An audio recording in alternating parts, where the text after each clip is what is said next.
to another episode of Real Life with JazSaro. Hiya Jazz. Hello. Hiya. Chris.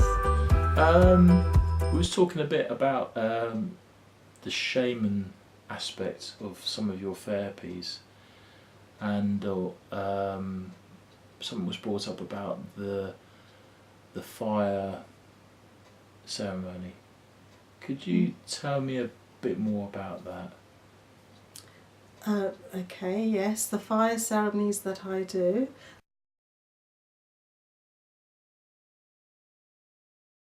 I work with different fire ceremonies, and fire ceremonies have always been a big part of my life. I grew up with the Punjabi traditional fire ceremony, which is called Havan. My parents always did Havan, and I used to love it. I used to love the smell, and couldn't wait till the next time we were going to have Havan. And then later on, I learnt other fire ceremonies. Like I used to go to one of our local fire ceremonies. I attended for years. It was a Mexican Huichol tradition fire ceremony. That still happens, locally, and I used to go to that, and loved it. And then I've done other fire ceremonies as well, like some of the Vedic fire ceremonies, Indian fire ceremonies. So some of the Native American Indian fire ceremonies as well. Many traditions, cultures around the world have fire ceremonies. They are very powerful, they are very sacred, and they are there as a sacred way of working with divine energies, working with the divine. And so you can use prayers and offerings, and different offerings mean different things, but everything has to be done in a very ritualistic, sacred way. So like, for example, you clear the energy first of all, make sure there's no negative energy, and then the whole thing, the way it's consecrated, making it very, very divine and holy. And it depends what your intention is for the fire ceremony. So sometimes I've done fire ceremonies with clients on a one-to-one, and if it's like with a client on a one-to-one, sometimes it's been about clearing away certain emotions that they've been bringing up, dealing with. And so we do what I call a shamanic fireball ceremony, which was taught to me when I was doing one of my hypnotherapy courses back in the 90s. And the tutor showed us how to do this, working with clients on a one-to-one or even in a group session. And I do this quite regularly with many clients. So there is that, and then there's one that I've designed as a group, like a group session. It's based on the Agnihotra, so I like to at sunset, because that's when most people come, because after work. So usually like to make the offering to, the sun during the sunset. There's a particular kind of offering and mantra that's recited. And then, I usually sort of have certain offerings, different offerings after that, and depending on the intention, what we're going to, what we hope to achieve, and what kind of mantras or prayers I will use after that. So fire ceremonies, they're the kind of ways that I work, but fire ceremonies are very transformative. I also sometimes work with the Akashic records with the fire ceremonies as well, transforming the Akashic records, and so because fire, it burns obviously, and it transforms. So the smoke takes things, the prayers. The smoke takes the prayers up to spirit world.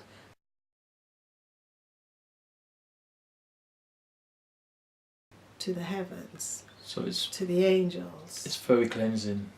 Oh yeah, Yeah. very cleansing, because you let go. You know, when you have put what it is into the fire, you let go. You then are putting it into the hands of spirit. And you know, in the Indian tradition, the Indian culture, again, it goes back to, you know, like the Hindu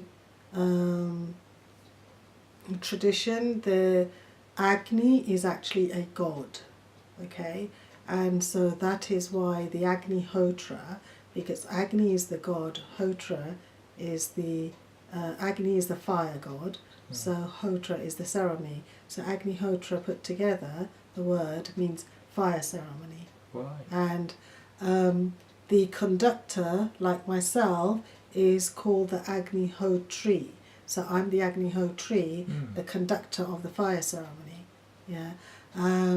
Now that fire ceremony is, the Agnihotra is done sunrise and sunset.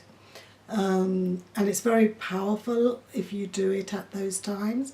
But my Agnihotra fire ceremony is one that I've adapted to a very therapeutic type of way of working. And I've started to do regular fire ceremonies for groups. And so, you know, if you would like me to come and hold a fire ceremony for your group, then please contact me, and we can talk about it, and I'd be, you know, happy to come and do it. And also I do fire ceremonies for ceremonial ceremonies, you know, like pre-weddings, post-weddings, for special birthday events as well. So it's like a blessing as well. A blessing as well, Yeah. yeah, like a blessing, a prayer, you know, as well. So you can use fire ceremonies in that way as well.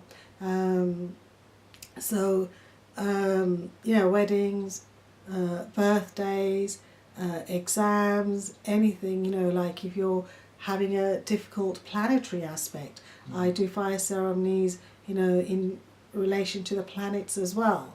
And so it depends, you know, what's going on for you. We can talk about it and see if the work of fire and fire ceremony is suitable for you and your issue and what you're going through, or even if it's a good occasion. You know, it doesn't always have to be an issue. Fire ceremonies can be celebrated, it can be a celebration. And so if you would like it as a prayer, as a blessing for a celebration, you know, so we can work on it that way as well. But yeah, please do contact me, and you know, then we can talk about it, and it would be great to hear from you. And the links are below. Oh, just out of curiosity, is there any links between that and the Festival of Lights? Yeah, the Festival of Lights is, oh well, yeah, I'd like to do a separate video on that. Okay. Because that's a whole video in itself. But just very quickly, you know, that actually goes back to my other videos where, you know, the dark nights of the soul, where there is no light.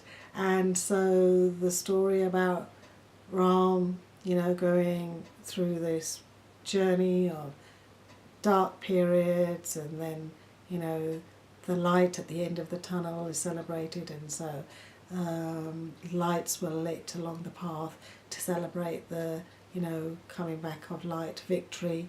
It was a victorious thing. So finding the light is always about victory. So fire ceremonies, as I was saying, it can be about celebration.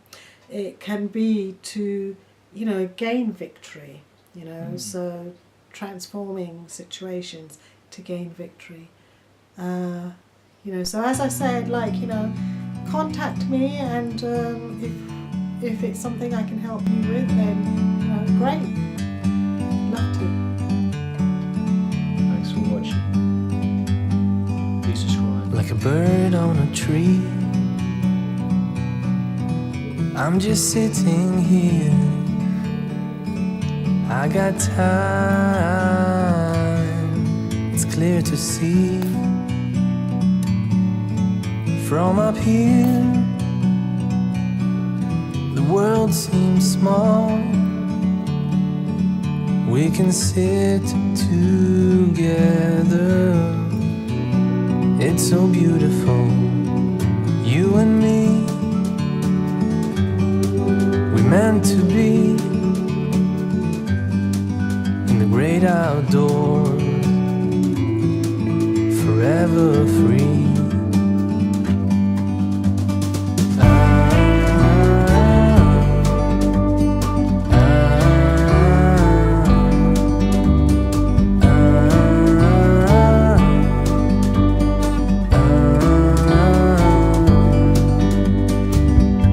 Sometimes you need to go